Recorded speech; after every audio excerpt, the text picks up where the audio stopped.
Assalamualaikum warahmatullahi wabarakatuh. Selamat sore pemirsa, kembali lagi bersama saya Alaika Muhammad dalam program Aula Dialog. Pemirsa yang ada di rumah, kita tentu tahu bahwasanya minggu depan kita akan menjalankan ibadah di bulan Ramadan.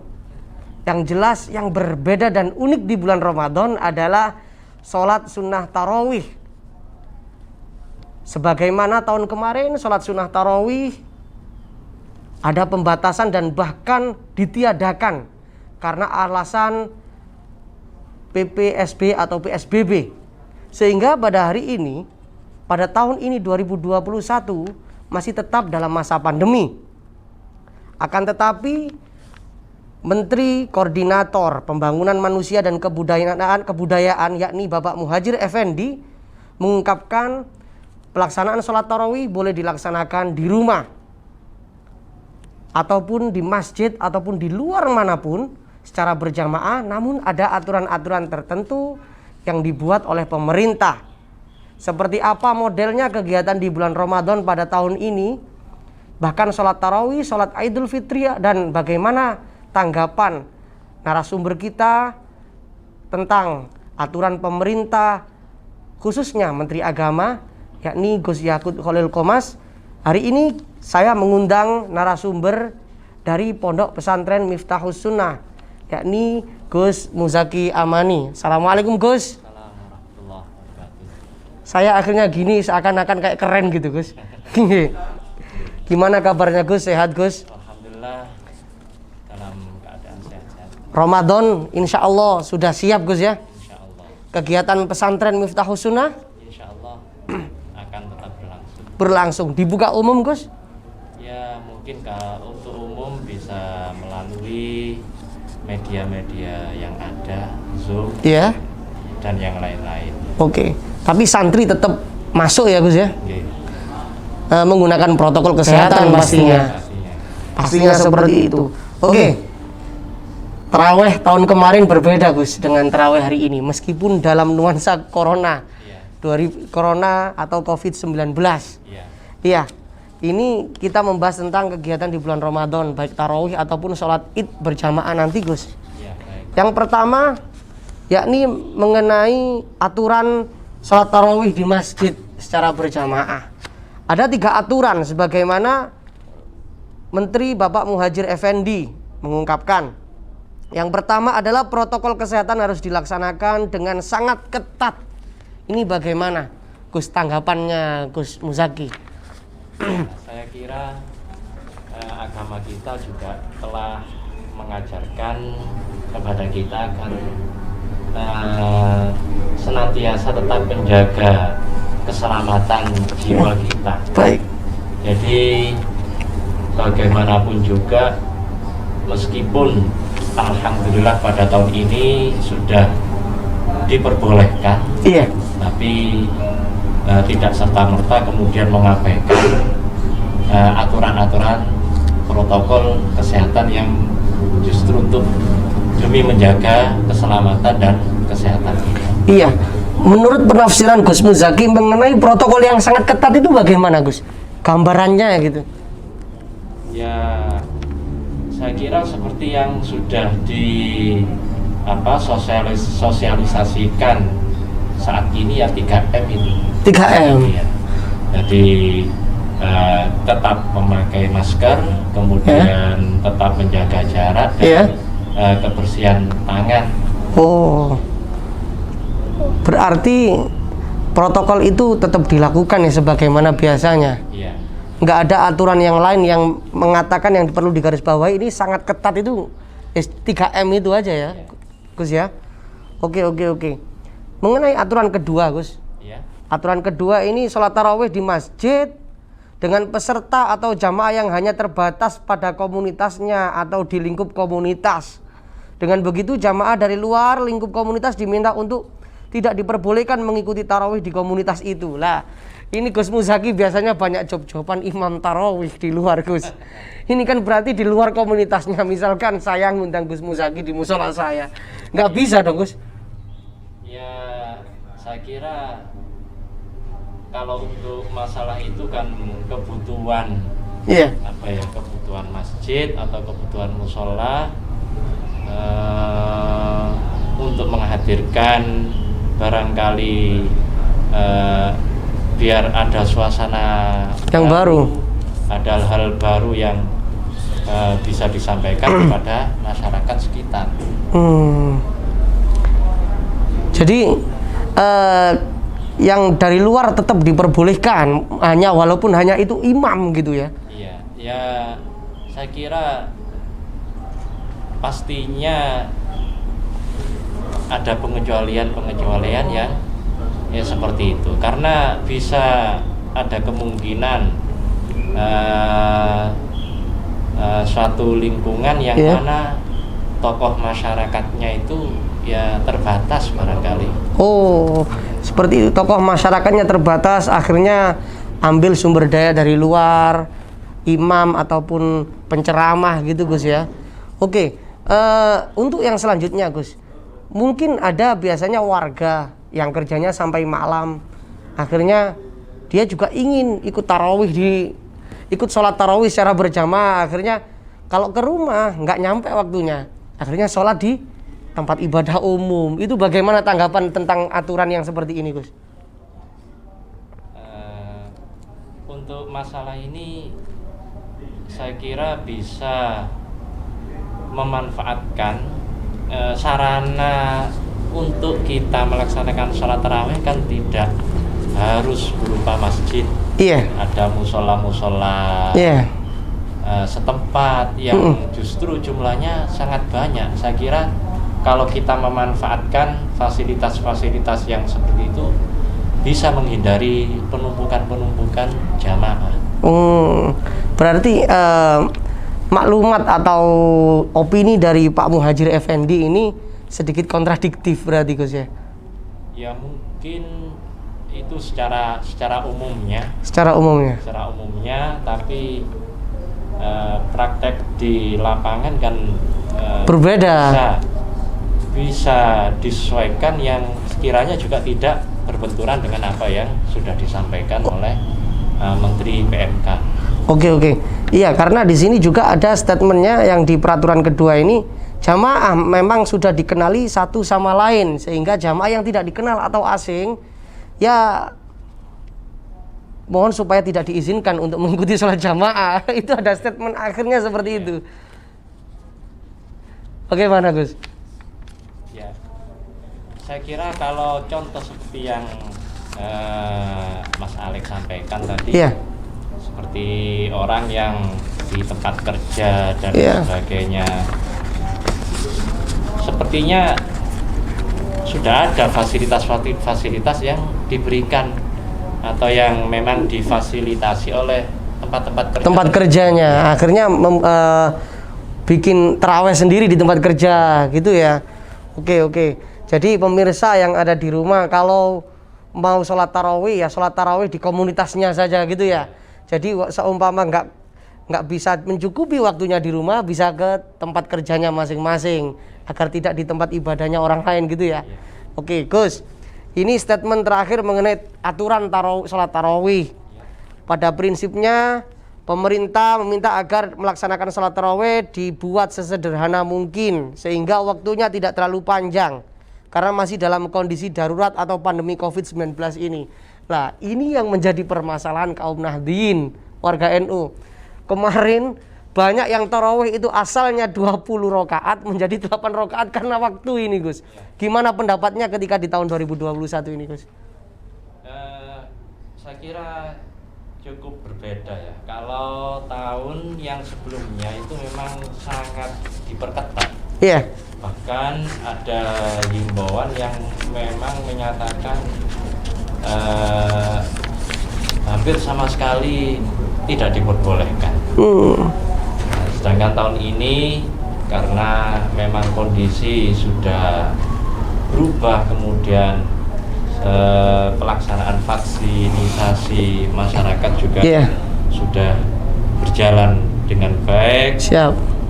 Dan tanpa mengabaikan atau meremehkan wabah yang masih tetap terjadi ini, Jadi saya kira untuk masalah durasi waktu itu solusinya tidak harus serta-merta dengan mengurangi Jumlah rakaat. rakaat. Oke. Tapi bisa dengan kita pilihkan surat-surat yang pendek. Oke. Terus dibacanya juga apa itu tidak perlu untuk melagu yang sekiranya menjadikan lama waktunya.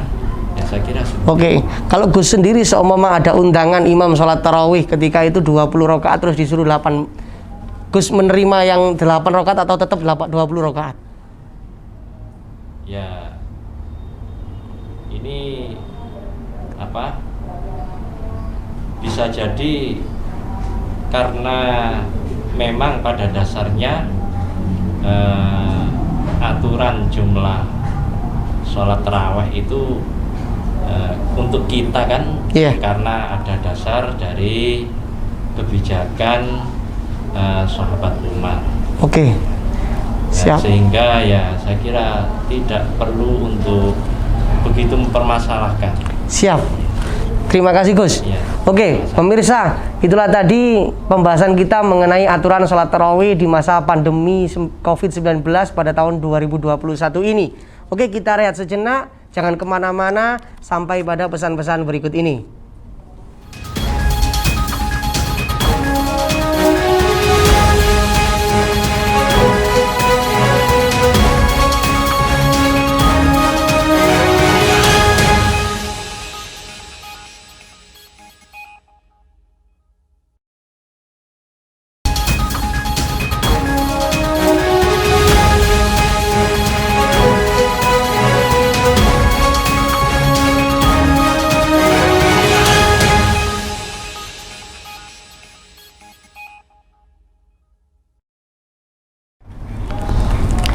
Pemirsa yang ada di rumah, dimanapun Anda berada, kembali lagi bersama saya Alaika Muhammad dalam program Aula Dialog. Masih bersama Gus Muzaki Yamani. Gus, masih semangat Gus ya? Alhamdulillah. Alhamdulillah. Nggak lemes Gus? Enggak.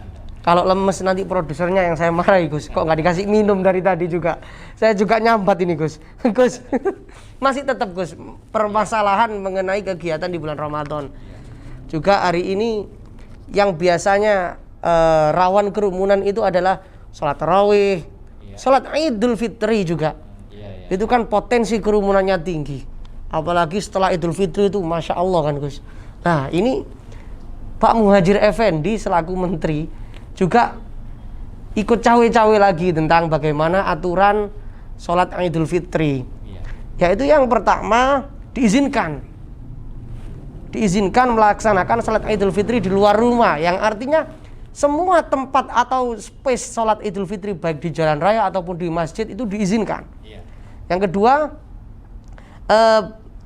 juga punya aturan yang kedua ini adalah berasal dari satu komunitas, jamaahnya harus bersifat komunitas, yakni dikenal satu sama lain.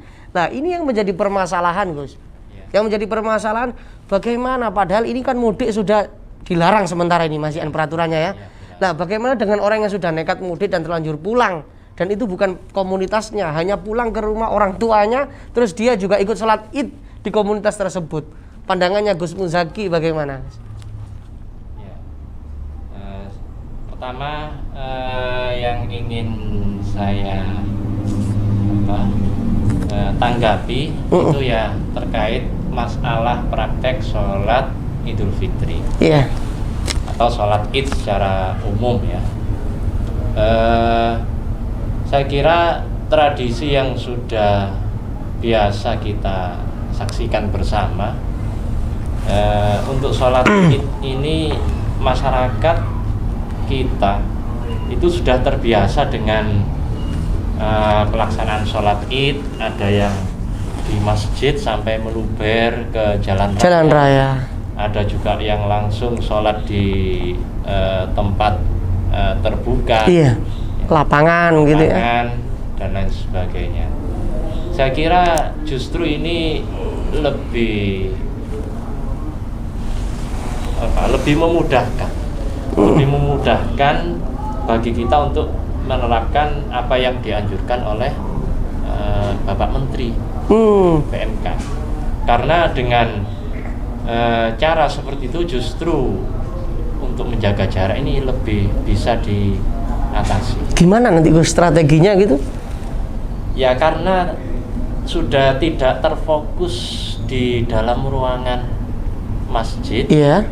Apalagi ada yang di tempat yang terbuka yang begitu luas. Ini kan berarti bisa kita terapkan.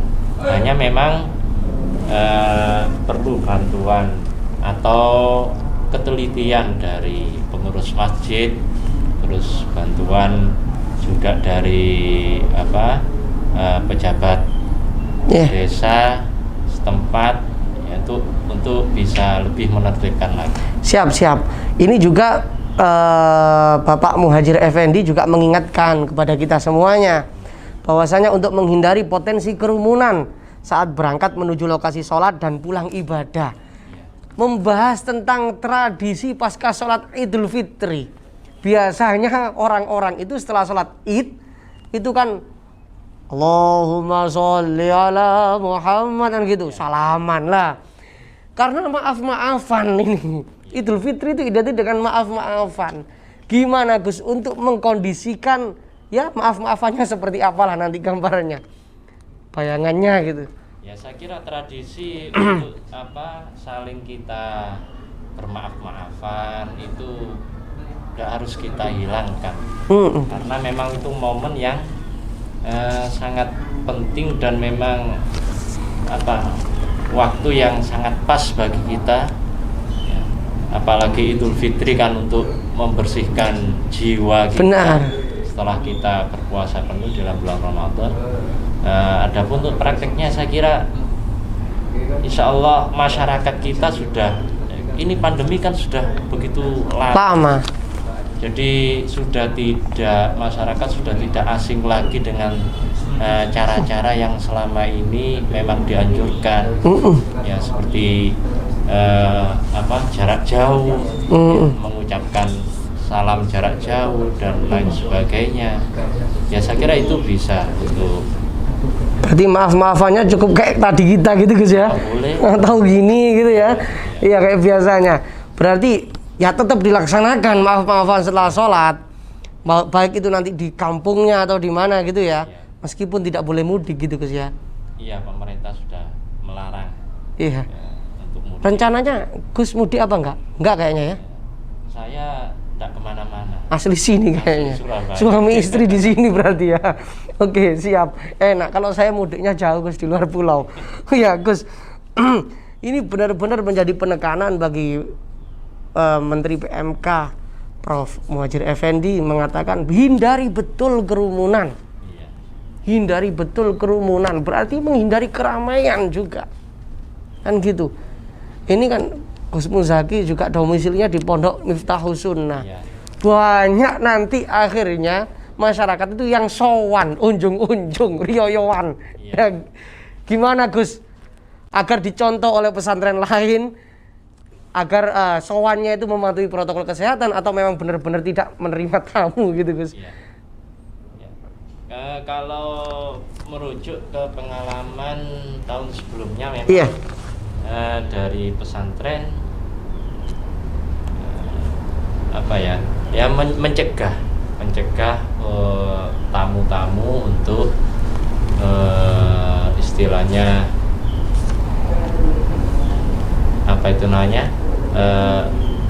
berbondong-bondong untuk istilah sowan dan lain sebagainya, termasuk juga wali santri. Tapi dengan kelonggaran yang sekarang ini, yang saat ini sudah diberikan oleh pemerintah kita, ya mungkin bisa untuk dilaksanakan ya dengan tata cara yang sudah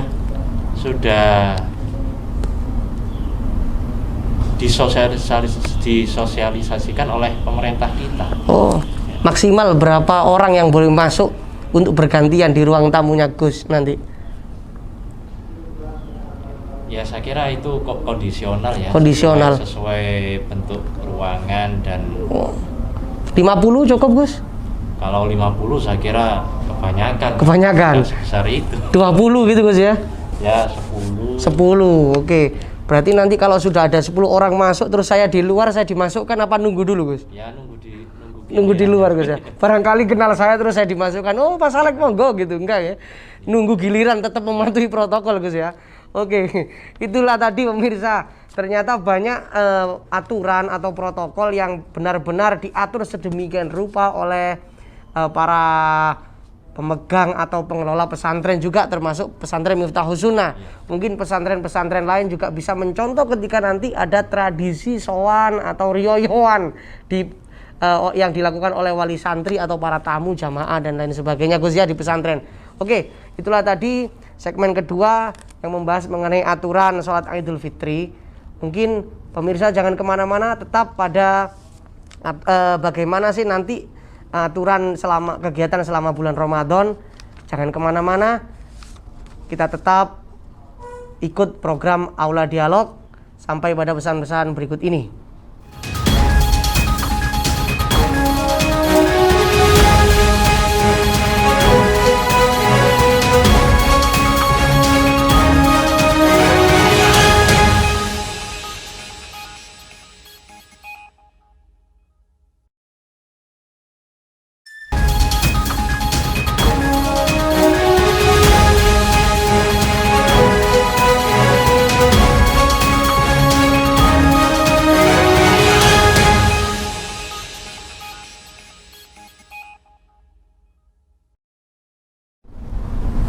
Pemirsa, kembali lagi bersama saya Alaika Muhammad dalam program Aula Dialog. Masih bersama Gus Muzaki Yamani. Iya, Gus. Itu tadi segmen sebelumnya kita membahas mengenai aturan yang dikeluarkan oleh Profesor Muhajir Effendi. Ini kita beralih pada aturan Kemenak yang punya gawe. Termasuk nanti sidang isbatnya menentukan 1 Ramadan ataupun 1 Syawal nanti. Ini Gus Yakut Khalil Qomas. Jadi aturannya Gus Yakut Khalil Qomas ternyata sudah mengeluarkan surat edaran nomor 3 tahun 2021 tentang panduan ibadah Ramadan dan Idul Fitri 1442 Hijriah atau 2021 Masehi. Lah, salah satu panduan ibadahnya itu mengatakan ada aturan waktu kegiatan Gus. Entah kegiatan ceramah, pengajian hingga tausiah selama Ramadan. Maksimal durasinya 15 menit. Ramadan ini Gus ada nuzulul Quran. Ada Lailatul Qadar. Bahkan ada kultum subuh biasanya dilakukan atau bahkan ceramah subuh, ngaji-ngaji subuh. Tapi di sini tertera bahwasanya maksimal durasinya 15 menit Gus. Bagaimana dengan pesantren ataupun surau yang mengadakan pengajian yang lebih dari itu biasanya? Ngaji sorogan lah kayak gitu. Gimana Gus pendapatnya tentang aturan yang dikeluarkan oleh Gus Yakut Khalil Qomas ini Gus? Baik, ini karena Kementerian Agama memang yang membidangi urusan untuk penataan atau masalah panduan ibadah. Panduan ibadah kita khususnya selama bulan suci Ramadan ini, dan insya Allah suratnya sudah resmi itu ya. Iya. Edaran nomor 3 2021 Gus. Untuk durasi waktu, saya kira sudah cukup cukup untuk kita maksimalkan 15 menit itu ya. Apalagi kalau dari pengurus masjidnya itu bisa mengatur waktu lah, membagi waktu di dalam menyampaikan hikmah-hikmah yang begitu banyak tentang keutamaan Ramadan, keutamaan puasa, bisa dibagi waktu mungkin setiap sholat 5 waktu, sehingga materi-materi itu dalam 1 bulan penuh bisa tersampaikan semua kepada masyarakat. Ini solusi yang tepat Gus. Ba'da sholat subuh ada, sholat zuhur ada, ba'da asar ada gitu Gus ya. Biar lebih banyak materi yang disampaikan gitu Gus ya. Biar apa yang memang kandungan-kandungan yang begitu banyak tentang fadilah-fadilah di dalam Ramadan ini bisa tersampaikan secara utuh. Lalu masalah tadarus Al-Quran, Gus. Iya. Ini juga diperbolehkan. Apakah juga mengikuti yang 15 menit ini, Gus? Ya, kalau memang di aturan Kementerian Agama juga disebutkan ya bisa bisa kita ikuti ya, karena memang ini sudah aturan yang resmi dari pemerintah. Cuma saya belum tahu apakah seperti tadarus ini sepertinya memang terlalu singkat ya. Terlalu singkat, benar. Saya menunggu jawaban itu, Gus. Ya. Tapi tadarus kayaknya nggak sampai kerumunan, Gus ya. Biasanya hanya orang-orang yang tertentu. Iya, umumnya yang kita praktekkan hanya beberapa orang. Iya. Dengan jarak yang sudah terbatas. Iya. Jadi bisa tidak sebanyak seperti sholat tarawih. Benar. Oke.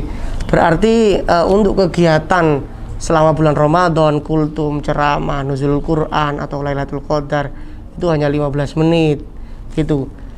Tapi kalau untuk kegiatan ibadah kan berbeda, Gus ya. Iya. Bersingkat, nggak mungkin 15 menit itu tarawih kan, Gus? Ya, saya kira ya perlu. Sepertinya kan memang untuk sholat tarawih tidak ada batasan waktu, hanya pemerintah mengatur jamaahnya, kapasitasnya, kemudian jarak dan protokol-protokol yang lain. Oke. Selanjutnya, Gus, ini ada aturan secara detail penafsiran dari Gus Yakut tentang apa yang disampaikan oleh Profesor Muhajir Effendi tadi. Itu aturannya yang pertama, ketika dalam melaksanakan kegiatan di bulan Ramadan, kapasitas kegiatan yang dilakukan oleh masjid itu adalah 50%, Gus.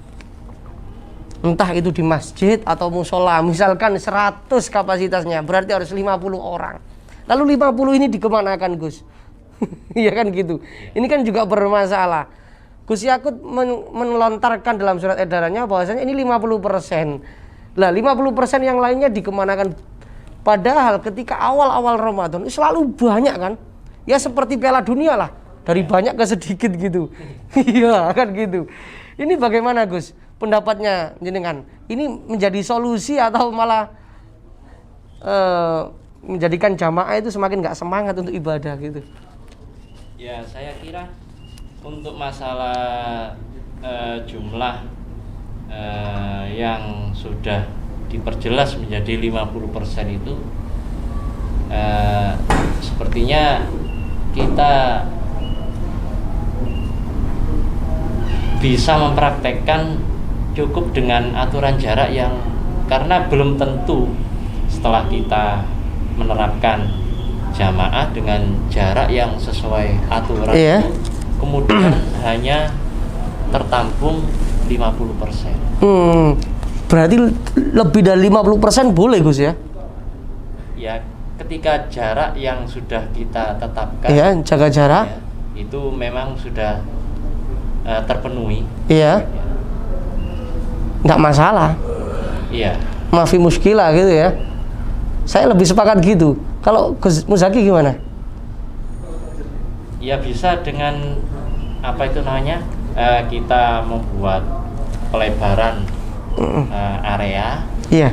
Ya, seperti sampai keluar. Nah, tapi ini yang riskan karena kadang-kadang yang semakin belakang itu semakin tidak terjaga. Iya. Ya, biasanya yang ada di dalam masjid ini sudah tertib, kemudian yang meluber di luar itu kemudian tidak ada yang mengawasi. Iya. Ini perlu untuk dipersiapkan Pengawas. Pengawas dari anggota-anggota pengurus masjid atau musola dan Siap. Berarti unsur masyarakat juga diikut sertakan gitu, Gus ya. Oke. Mengenai protokol kesehatan yang lainnya, melakukan disinfektasi secara teratur, menyediakan sarana cuci tangan di pintu masuk masjid atau musola, menggunakan masker hingga menjaga jarak yang aman. Itu perlu dilakukan. Bahkan disinfektasi musola dilakukan secara teratur, maksudnya setiap hari. Ini, misalkan ada musola yang memang nggak punya anggaran untuk seperti itu, bagaimana Gus? Apakah tetap boleh melakukan kegiatan ibadah atau seperti apa Gus? Ya, mestinya dari apa itu namanya pemerintah, dan saya kira mungkin pemerintah sudah menyiapkan kebutuhan masyarakat. Kan konsekuensi ya dengan sudah dilonggarkannya ini kan berarti Masyarakat dari pihak pemerintah sampai tingkat paling rendah RT RW sudah memikirkan apa kira-kira kebutuhan masyarakat. Karena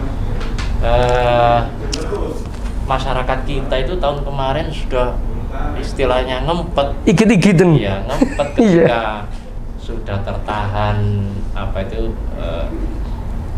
tradisi yang begitu, yang begitu nikmat untuk mensyukuri kegiatan Ramadan ini. Nah, ini perlu untuk dipikirkan bersama. Jadi komunikasi dengan pihak pemerintah setempat itu sangat penting. Oke, terakhir pertanyaannya Gus. Biasanya ada bazar atau pasar kaget di Ramadan untuk menyediakan takjil buka. Lebih baik dianjurkan atau seperti apa Gus? Saya kira untuk orang bersedekah, apalagi di malam bulan suci Ramadan, ya, bahkan Kanjeng Nabi sendiri juga menganjurkan kita untuk memberi iftar dan lain sebagainya. Itu ya saya kira tidak bisa hindarkan, dan kita tidak perlu untuk menahan, hanya mungkin perlu dicarikan cara-cara yang sekiranya bagaimana tidak menimbulkan kerumunan, ya, terus jarak bisa terjaga dengan baik. Jadi seperti yang sudah berjalan saat ini, saya kira sudah menjadi solusi, seperti dibungkus atau kemudian masyarakat digilir untuk dibagikan ke jamaah. Itu bisa menjadi solusi. Siap. Berarti tetap dilaksanakan biar semarak Gus ya.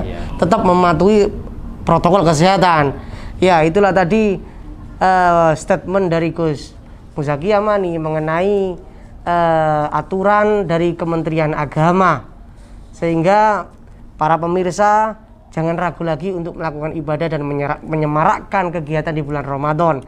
Tetap jangan kemana-mana, kita tetap setia dalam program Aula Dialog.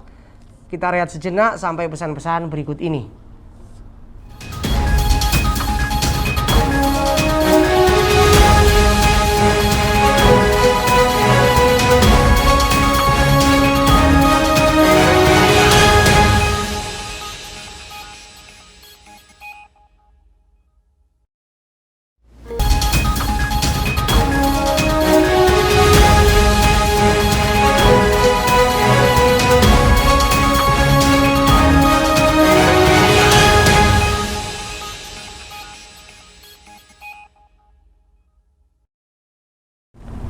Ya pemirsa, kembali lagi bersama saya Alaika Muhammad dalam program Aula Dialog. Masih bersama Gus Muzaki Yamani. Gus, tenang saja Gus, habis ini pulang Gus. Kayak guru mengingatkan siswanya. Habis jawab pertanyaan saya, kayak kalau bisa baru boleh pulang gitu Gus. Mohon maaf Gus, kalau saya ini agak banyak ngomongnya Gus. Ya karena saya host. Dan banyak tanyanya. Gus Muzaki, mungkin dari berbagai macam peraturan yang dibuat oleh Bapak Menteri PMK Profesor Muhadjir sama Bapak Kemenak Gus Yakut Khalil Qomas, tadi tanggapan terakhir mungkin bisa disampaikan kepada pemirsa yang ada di rumah atau masyarakat Nahdiyin tentang aturan tadi dan solusinya seperti apa Gus? Monggo Gus. Para pemirsa AMTV, muslimin muslimat yang dirahmati oleh Allah, alhamdulillah sebentar lagi kita akan kedatangan tamu agung yaitu bulan suci Ramadan yang sudah barang tentu banyak fadilah hikmah yang bisa kita dapatkan dalam keadaan kondisi kita yang masih pandemi seperti ini. Kita harus tetap untuk bersemangat menyambut kedatangan bulan suci Ramadan. Kita tingkatkan amal-amal ibadah kita, zikir kita kepada Allah, dan alhamdulillah ya, yang sementara ini aturan yang sudah keluar dari Kementerian Agama, dan mungkin nanti ada hal-hal baru yang akan dikeluarkan, entah itu dari Majelis Ulama Indonesia dan lain sebagainya.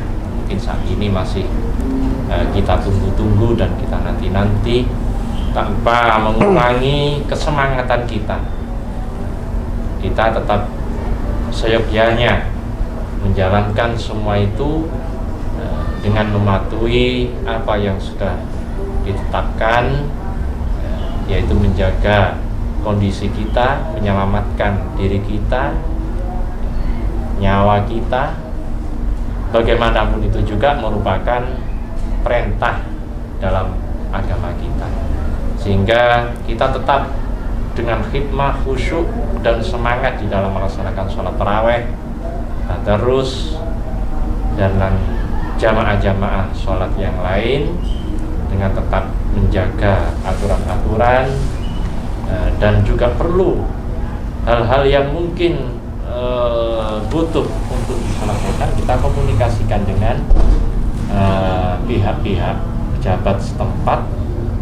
Insya Allah dari situ nanti akan ada solusi-solusi yang bisa kita capai, karena komunikasi dengan pejabat setempat ini, mereka sudah tahu kondisi masyarakatnya, kondisi lokasinya dan lain sebagainya. Ya, insya Allah Allah akan memudahkan kita, dan kita tetap bisa menjalankan ibadah di bulan suci Ramadan ini dengan sempurna, insya Allah. Amin. Itu saya kira. Siap Gus, terima kasih wejangannya Gus, terima kasih kehadirannya. Ya, sama-sama. Mudah-mudahan Gus Muzaki sehat terus. Alhamdulillah. Yang paling penting jangan kapok ketika bersama saya di sesi kayak gini Gus ya. Pasti saya kangen Gus, akan saya undang lagi. Nanti biar dicatat sama produsernya. Produsernya kan santrinya Gus Muzaki sendiri. Iya, kalau nggak diundang tolong bilang ke saya saja Gus. Oke pemirsa, itulah tadi tanggapan dari narasumber kita mengenai aturan pemerintah atau panduan pemerintah selama aktivitas ibadah di bulan Ramadan maupun Idul Fitri. Saya Alaika Muhammad mohon undur diri. Marhaban ya Ramadan, marhaban syahrus siyam. Wallahul muwafiq ila aqwamit thoriq. Assalamualaikum warahmatullahi wabarakatuh.